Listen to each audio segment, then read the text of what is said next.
नमस्कार दोस्तों, जय हिंद। आप सबका स्वागत है हमारे यूट्यूब चैनल में फिर से।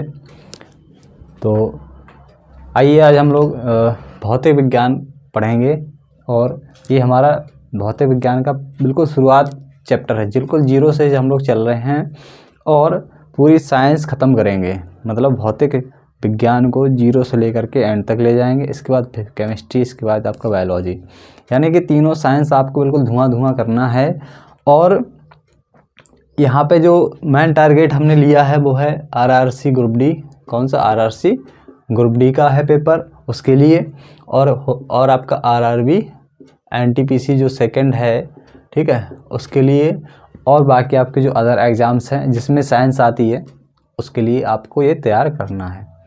तो चलिए, सबसे पहले हम लोग अपने इस चैप्टर को जो हमने लिया है आज, वो है आपका मापन, मेज़रमेंट, जो कि बहुत ज़्यादा जो तो क्या है इम्पोर्टेंट है एग्ज़ाम की दृष्टि से। वो कैसे है? क्योंकि जो मापन है ना, ये आपका एक आध क्वेश्चन पूछ लेता है, कहते ना 1 से 2 क्वेश्चन आपका मापन से आता ज़रूर है। और याद रखना कि मापन में क्वेश्चन अधिकतर गलत हो जाता है। कैसे? क्योंकि हमें कन्फ्यूज ज़्यादा करता है क्वेश्चन।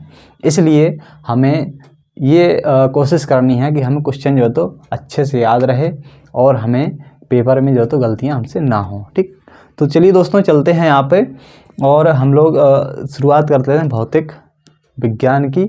और पार्ट है आपका मापन, मेजरमेंट। ठीक, तो मापन माने होता है किसी चीज़ को नापना, ठीक है, और कोई ऐसी भौतिक राशि जिसको हम नाप सकते हैं।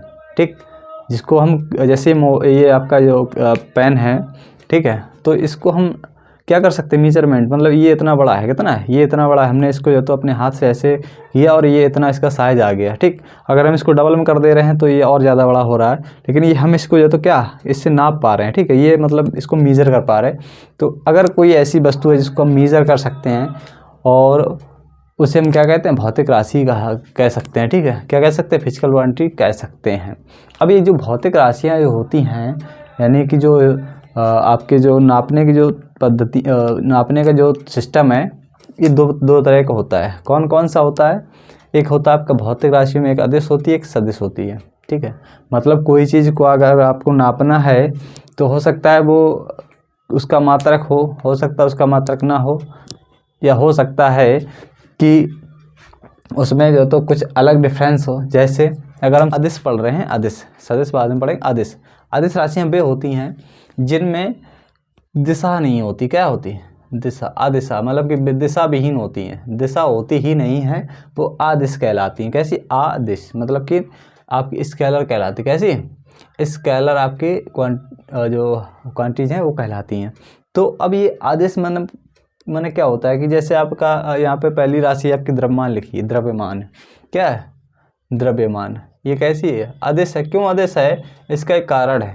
तो जो द्रव्यमान या मास होता है, मास या द्रव्यमान जो होता है, इसमें किसी भी प्रकार की दिशा की हमें आवश्यकता ही नहीं है। ठीक है, तो इस वजह से इसको क्या कहा गया? अदिश राशि कहा गया।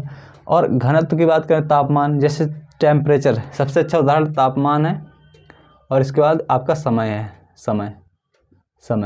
अच्छा, ये बताइए कि समय को मापने के लिए क्या हमें दिशा की आवश्यकता पड़ती है कि हम इस पूर्व दिशा में चलें तो हम समय तो हमारा बच जाएगा, या फिर हम पश्चिम दिशा में चलें तो समय बच जाएगा? ऐसा तो कुछ है नहीं।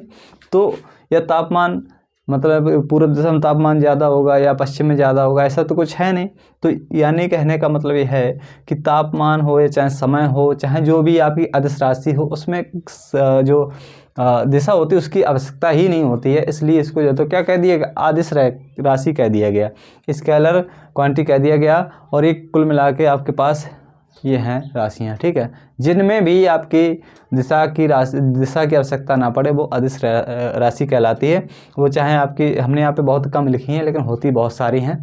ठीक है, तो जैसे कि आपका द्रव्यमान हो गया, घनत्व हो गया, तापमान हो गया, विद्युत धारा हो गया, समय, चाल, आयतन, कार्य। ठीक, अब जैसे चाल की अगर हम बात करें तो चाल आपकी, कहते हैं चलने में तो दिशा चाहिए होती है, लेकिन अगर आप जो तो सीधे पहले गए, फिर बाएं मुड़ गए, फिर दाएं मुड़ गए, इस तरीके से घूमते फिरते गए, तो आप कुछ ना कुछ तो स्पीड से चले होगे।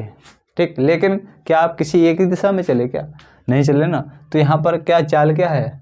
चाल एक अदिश राशि है, ना कि सदिश। ठीक है। हाँ, अगर दूरी की बात करता, विस्थापन की बात करता, तो हम वहाँ पे सदिश में आ जाते हैं, लेकिन हम यहाँ पे देख रहे हैं दिशा है ही नहीं, तो क्या दिशाहीन राशि को अदिश राशि कहा जाता है। तो गाइस इतना आपको समझ में आ गया होगा। अब चलते हैं नेक्स्ट आगे, और आगे आपकी जो राशियाँ हैं वो हैं सदिश, वेक्टर राशि को कहा जाता है, वेक्टर क्वांटिटी। देखिए इसमें क्या है कि इसका जस्ट अपोजिट है। क्या है? जस्ट उल्टा है, और उल्टा है तो बस अगर हमने एक याद कर लिया, दूसरे अपने आप याद होगी, मतलब डेफिनेशन। ठीक, अभी 3 प्रकार के क्वेश्चन आ चुका है रेलवे और एसएससी वगैरह में। पहला पूछता है डेफिनेशन से, परिभाषा से पूछ लेता है, परिभाषा से। ठीक है। दूसरा जो टाइप रहता है इसका, ये बहुत अच्छी इंपॉर्टेंट बात हम बता रहे हैं आपको। दूसरा आपसे पूछता है सीधे डायरेक्ट राशि पूछ लेता है। ठीक है, इनमें से कौन अदिश राशि है या इनमें से कौन अदिश राशि नहीं है, तो सीधे पूछता है दोस्तों। और कभी भी सवाल को जल्दबाजी में ना पढ़ें। एक सवाल अक्सर जो तो गलती जब होती है, जब आप सवाल को जल्दी से पढ़ जाते हैं और वहाँ लिखा रहता है इनमें से कौन सदिश राशि नहीं है। ठीक है, और या फिर लिखा रहेगा कौन सी सदिश राशि है। बाकी 3 तो सदिश पूछा होगा तो 3 अदिश दिए होंगे, अगर अदिश पूछा होगा तो 3 सदिश दे देगा। तो कहने का मतलब है, ये आपने अगर नहीं पढ़ा ध्यान से तो आपका नंबर गया। ठीक, फिर आप कुछ नहीं कर सकते हैं, फिर आपको जो तो अपनी जो लापरवाही की है उसकी सज़ा भुगतनी ही पड़ेगी और उसका पछतावा करना ही पड़ेगा। तो दोस्तों बहुत सावधानीपूर्वक, मतलब ये नहीं कि आप घंटे भर का समय और उसमें जो तो सवाल को ही पढ़ते रहें, ऐसा नहीं। मतलब बहुत ही सतर्कता से, चालाकी से ही पेपर को हल करेंगे तभी अब आपका होगा। तो कहने का तात्पर्य हमारा कि परिभाषा से क्वेश्चन आपका आ जाता है, राशि से डायरेक्ट आ जाता है। तीसरा जो क्वेश्चन होता है वो होता है आपका मात्रक से। क्या तीसरा जो क्वेश्चन बनता है वो आपका बनता है मात्रक से, मात्रक। और चौथा क्वेश्चन इसी में आप कह सकते हैं विमा से बन जाता है। वो बहुत ही रेयर चांस रहता है उसके, है ना। तो ये 3 तो आप मान के चलो, जब भी क्वेश्चन फंसेगा आपको इन्हीं में से फंसेगा, वो फिर मापन का कोई भी क्वेश्चन आपसे पूछा हो। तो देखिए ये आपके अदिश राशियाँ आपको याद कर लेनी है। नेक्स्ट है आपका सदिश, वेक्टर। तो वेक्टर वे राशियाँ होती हैं जिनमें दिशा हो, ठीक, और परिमाण हो। दिशा के साथ साथ यहाँ पर परिमाण भी हो, यानी कि इसका जो है तो ये आपका जो परिमाण है ये भी आपका निकलता हो। जैसे यानी कहने का मतलब जिसमें आपका समकोण बन जाए। क्या बन जाए? समकोण बन जाए। सरल सी परिभाषा जो होती है। अब जो दिशाहीन राशियाँ होती है, जैसे मान लो हमने अभी चाल बताया, ऐसे ऐसे गया, क्या इसमें जो तो ये 90 अंश का कोण बन रहा नहीं बन रहा है, तो इसलिए क्या आदेश है। तापमान हो चाहे आपका समय हो, चाल हो, इसमें कोई जो तो कोण का मतलब ही नहीं निकलता है। ठीक है, और इनमें सब में जो तो कोई न कोई कोण जरूर निकलेगा। क्या निकलेगा? कोण निकलेगा, या फिर आपका यहाँ पे एंगल जो तो आपको 90 दिखेगा। ठीक, अब देखिए जैसे या फिर दिशा दिखेगी। ठीक है, दोनों चीज़ें देखना ज़रूरी है, यानी कि दिशा के साथ साथ दिशा भी हो और परिमाण भी हो। ठीक है, दोनों चीज़ें होना ज़रूरी है, तभी आपके ये राशि सदिश कहलाएंगे। क्या सदिश राशि कहलाएंगे। तो देखिए जैसे बेग है, बेग। तो अगर हमने देखा बेग क्या होता है कि हमने यहाँ से कोई ये पॉइंट है और एक कोई पॉइंट बी है। ठीक, अगर हम इस तरीके से जा रहे हैं, यहाँ से इधर की ओर जा रहे हैं ए से बी तक, तो क्या है? एक दिशा है और किसी न किसी तो बेग से जा ही रहे होंगे। ठीक है, तो क्या है? ये आपकी दिशा भी होगी और परिमाण भी हो गया, तो क्या हो गया? ये आपकी सदिश होगी। विस्थापन की बात करें तो बेग विस्थापन में कोई ज़्यादा डिफरेंस नहीं होता है।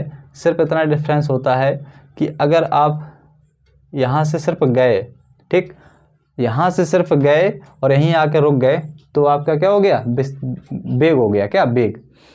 और विस्थापन क्या होता है? अगर आप यहाँ से यहाँ तक गए, मान लो ये 5 मीटर है, ठीक, तो ये आपका विस्थापन यहाँ से ए से लेकर बी तक कितना है? 5। लेकिन अगर आप ये जो तो वापस फिर आगे, तो आपका जो विस्थापन होगा क्या हो जाएगा?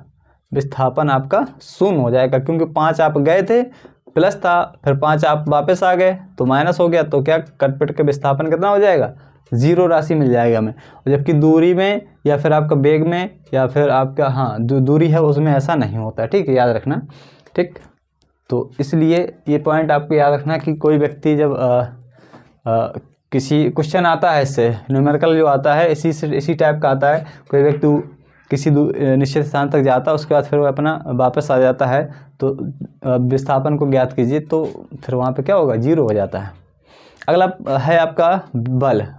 जो बल होता है, बल बराबर क्या होता है, बल F बराबर m इंटू ए, यानी कि द्रव्यमान इंटू त्वरण, द्रव्यमान गुणा त्वरण। ठीक, तो यहाँ पर द्रव्यमान जबकि अदिश राशि हम पढ़ के आए हैं, लेकिन यहाँ पे क्या मिल रही है हमें, सदिश राशि, जो तो त्वरण यहाँ पे सदिश राशि इसका गुणन हो रहा।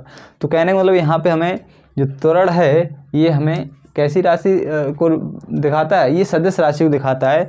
तो इनका जो तो ये किस में आ जाएगी, ये आपकी सदिश राशि में आ जाएगी। और इसमें बल में किसी अगर दिशा में अगर तुम बल लगाओगे तो कोई न कोई तो दिशा होगी। अगर हम ऊपर लगा रहे तो ऊपर होगी, ठीक है। अगर हम ये मार्कर है, अगर हम ऊपर फेंक रहे हैं तो ऊपर की ओर बल लग रहा है, ऐसे फेंक रहे तो ऐसे जा रही है, ठीक है। तो किसी न किसी एक निश्चित दिशा में तो जा रही है, और वेग तो लग ही रहा है उसमें, मतलब कि हमने इसको फेंका तो इसमें जो तो हम इसमें ऊर्जा तो दे ही हैं, ठीक। तो इसलिए बल भी आपका क्या है, सदिश राशि है। इसके बाद आपका कोणीय रेखीय संवेग, कोणीय विस्थापन, कोणीय वेग, ये सब क्या है आपकी सदिश राशियाँ। त्वरण हो गया, बल आघूर्ण हो गया। बल आघूर्ण का मतलब होता है जैसे नल होता है जो आपका नल, इस तरीके नल की टोटी रहती है, और जब हम इसको जो तो खोलते हैं इस तरीके से खोलते हैं, इस तरीके से, ठीक है। इस तरीके से जब खोलते हैं तो एक हमारा हाथ यहाँ रहता है, एक यहाँ रहता है, तो ये आगे पीछे एक दिशा में तो घूमेगा, ऐसा नहीं तो हम इसको ऊपर निकाल देंगे, ऐसा नहीं है, ठीक। ये दिशा में कोई ना कोई दिशा में चल रहा है, ठीक। तो ये पे क्या होगा,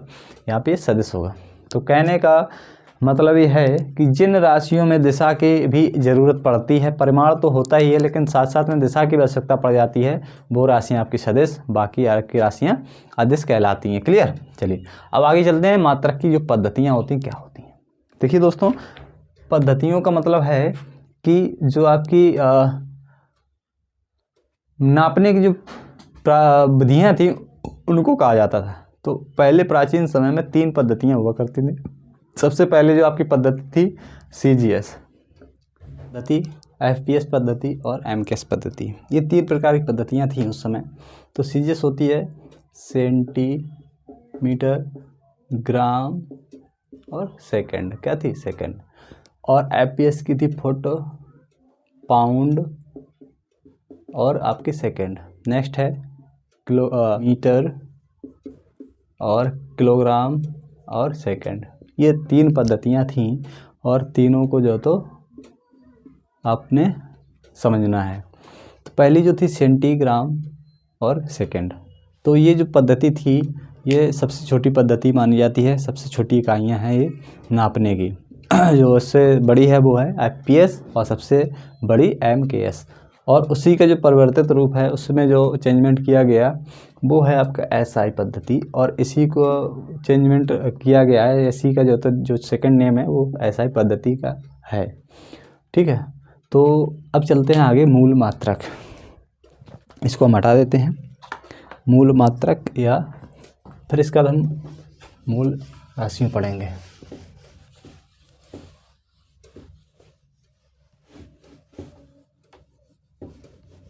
चलिए मूल राशियाँ या मूल मात्रक, ठीक है। तो यहाँ पे मूल मात्रक न कह के मूल राशियाँ कहेंगे इनको, राशियाँ, और इनके हम जो मात्रक निकालेंगे वो मात्रक मूल मात्रक कहलाएंगे, ठीक है। तो देखिए मूल राशियाँ मतलब होता है जो आपकी ऐसी राशियाँ जिनकी सहायता से हम दूसरी राशियाँ बना सकते हैं, लेकिन ये खुद नहीं बने, मतलब खुद से ही बनी है, ये दूसरी की सहायता से नहीं बनी है, उन्हीं को मूल मात्रक या मूल राशियाँ ही कहा जाता है। क्या मूल राशियाँ, यानी कि फंडामेंटल क्वांटिटीज़ कहा जाता है। क्लियर। तो जैसे कि लंबाई, द्रव्यमान, समय, विद्युत धारा, ताप, ज्योति तीव्रता और पदार्थ की मात्रा, यानी कि होगी लेंथ, ठीक है। इसके बाद ये हो गया मास, द्रव्यमान हो गया। इसके बाद हो गया टाइम। इसके बाद हो गया मैग्नेटिक, यानी कि धारा, ये इसको क्या कहेंगे, विद्युत धारा, इसको इलेक्ट्रिसिटी का कहा जाएगा, क्या इलेक्ट्रिसिटी कहा जाएगा। इसको टेम्परेचर कहा जाएगा, इसको जो तो ज्योति तीव्रता, और ये पदार्थ की मात्रा, मोल। अब देखिए इनका हम निकालते हैं मात्रक, इनके जो तो मात्रक पढ़ेंगे। मात्रक क्या होता है, जो लंबाई होता है इसका मात्रक होता है मीटर, क्या होता है मीटर होता है लंबाई का मात्रक। जो द्रव्यमान होता है इसका मात्रक होता है किलोग्राम, क्या होता है केजी। इसको स्मॉल m से प्रदर्शित कर लेंगे, इसको केजी से। और समय होता है इसको सेकंड से, किससे, समय का मात्रक क्या होता है सेकंड होता है।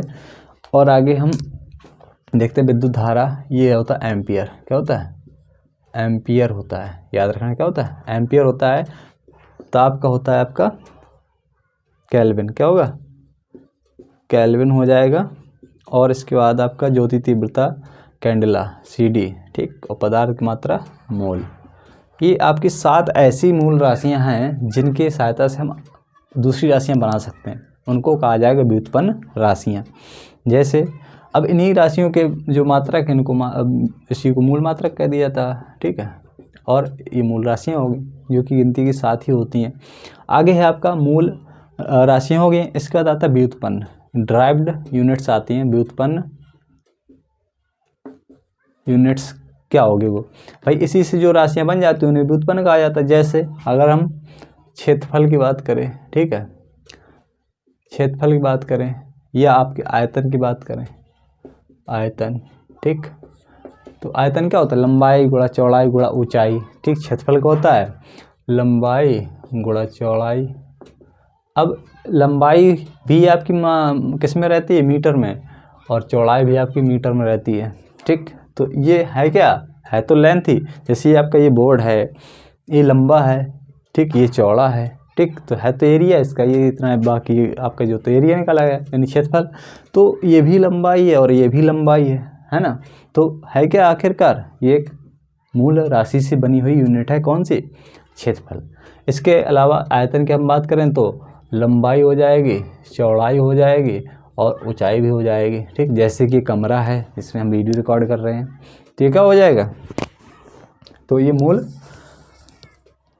मात्रक से बनने वाली जो राशियाँ होती हैं उनको व्युत्पन्न राशियाँ कहते हैं। जैसे कि क्षेत्रफल, आयतन हो गया। इसके अलावा आपका जैसे जो चाल होती है, चाल, इसका मात्रक होता है, इसका जो सूत्र होता है दूरी बटे समय, दूरी अपॉन समय, मतलब डिस्टेंस अपॉन टाइम होता है, ठीक।